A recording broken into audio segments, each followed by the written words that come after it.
안녕하세요. 서해 한박도에 북한 군사시설이 들어와 있는 상태는 일종의 데자뷰를 느끼게 합니다. 오늘 방송은 우리 국방부가 과거부터 꾸준히 되풀이하고 있는 실수에 관한 이야기입니다. 국방부나 언론들은 한박도가 북한 땅이다. 그리고 군사시설은 큰 문제 안 되는 거라고 설명을 합니다만 누구 관할이냐 따진 다음에 그만둘 상황이 아닙니다.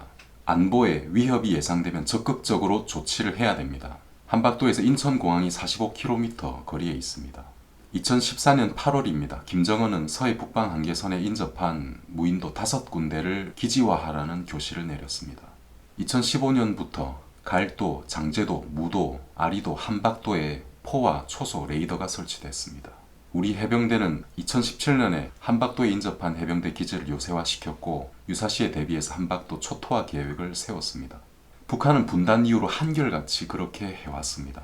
대화하면서 동시에 핵을 만들고 대화하면서 동시에 미사일을 개발하고 대화하면서 동시에 군사시설을 확장했습니다.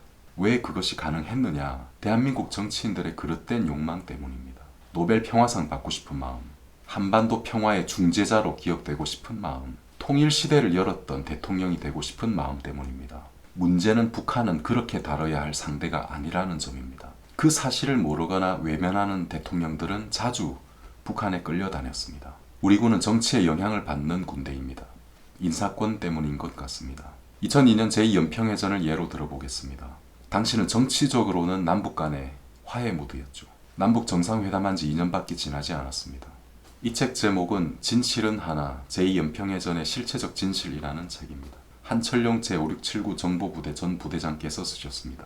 조금 읽어드리겠습니다. 대북 감청부대인 제5679 정보부대는 2002년 한일 월드컵 개최 기간인 6월 13일과 27일 북한 8전대 사령부와 북한 경비정 간에 교신한 도발정보 SI를 감청하고 국방정보본부에 북한의 도발이 임박한 징후를 보고하였다.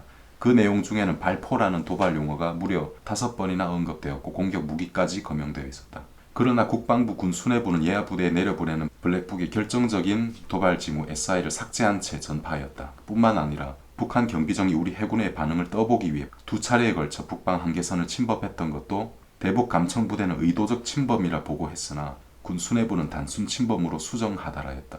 그 결과 한국과 터키가 월드컵 준결승을 치렀던 6월 29일 오전 서해상에서는 북한 경비정의 선제 기습 공격으로 우리 해군 고속정 한 척이 침몰되고 전사 6명, 부상 18명이라는 국가적 대참사가 일어났다.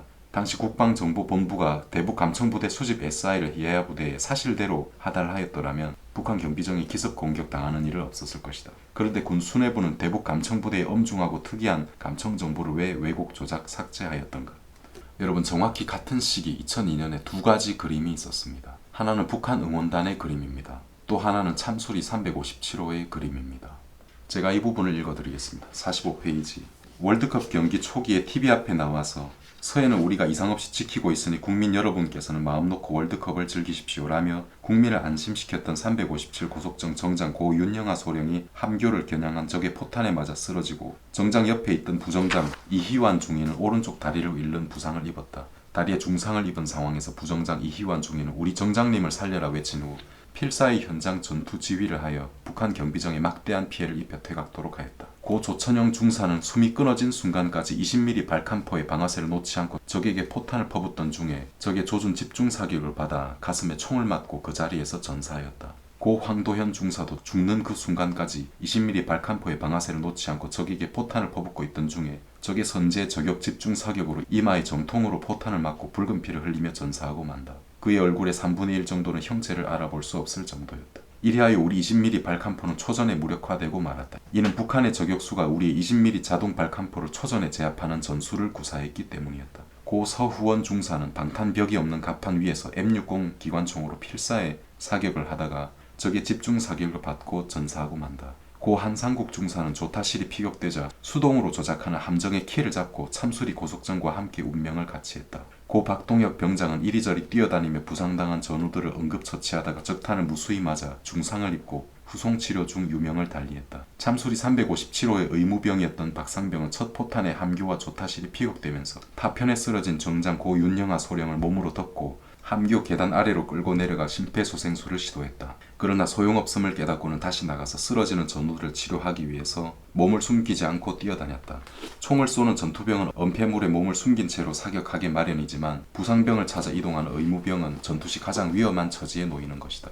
권기형 상병은 왼손 손가락이 절단된 상태에서 왼쪽 팔꿈치로 총실을 누르고 탄창을 갈아 끼우며 실탄이 다 떨어질 때까지 응사하는 투혼을 발휘하였다. 고 박동혁 병장과 권기형 상병은 미군 같았으면 미국 최고 무공훈장인 명예훈장 더 메달 오브 아너감이다. 오른쪽 다리가 절단될 정도의 중상인데도 불구하고 전사한 정장을 대신하여 전투를 지휘한 부정장 이희환 중위도 또한 미군 같았으면 명예훈장감이다. 나머지 승조원들도 각자의 위치에서 실탄이 다 소모될 때까지 사력을 다해 전투에 임했다. 승조원 총 27명 중 24명의 전 사상자가 발생한 최악의 가장 치열한 전투였다. 제2연평해전은 우리 승조원이 이렇게 죽음으로써 NLL을 지켜낸 값진 승리의 해상 전투였다. 여러분은 뭐가 진짜 그림이라고 생각하십니까? 현재 2019년 그때와 비교해서 조금도 나아지지 않았습니다. 천안함 같은 사건, 연평해전 같은 사건 다시 일어날 것입니다. 국방부의 정치 군인들은 부하들을 사지로 내몰고 있습니다. 이명박 박근혜 정권 당시 김관진 국방부 장관은 정치에 신경 안 썼습니다. 모든 책임은 내가 질 테니 북한 도발 시 10배로 보복하고 적 지휘부 등 원점을 타격하라고 지시했습니다. 2010년 연평도 해병대 포사격 훈련 때 김관진 국방부 장관은 F-15, F-16 전투기에 미사일을 무장해서 띄워서 북한한테 확실한 메시지를 줬습니다. 대한민국에서 F-15K가 뜨면 북한에서도 대응 차원에서 미그 23이 뜨는데 북한 조종사들이 내 생애 마지막 비행이라고 생각하고 이륙한다죠.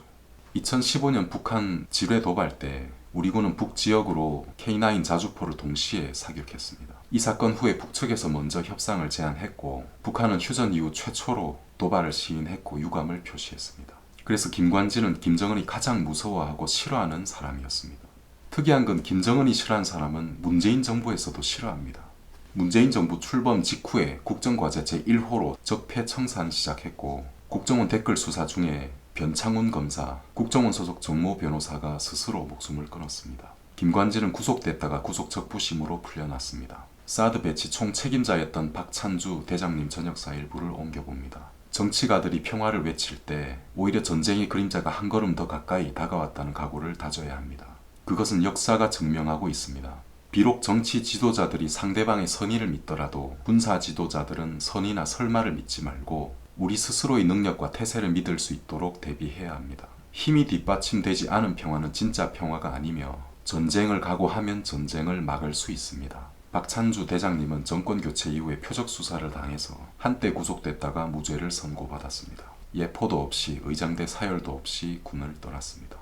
타는 목마름으로 소원해봅니다. 어리석은 정치에 의해서 우리 국민들의 생명을 희생하는 일이 없기를, 자격 없는 정치 지도자에 의해서 참된 군인의 명예가 더럽혀지는 일이 다시 없기를, 현명하고 상식적인 대통령의 전폭적인 지원 아래에 김관진처럼 북한을 압도할 인물이 다시 안보사령탑이 되어주기를 바랍니다. 너무 늦기 전에 들어주셔서 감사합니다.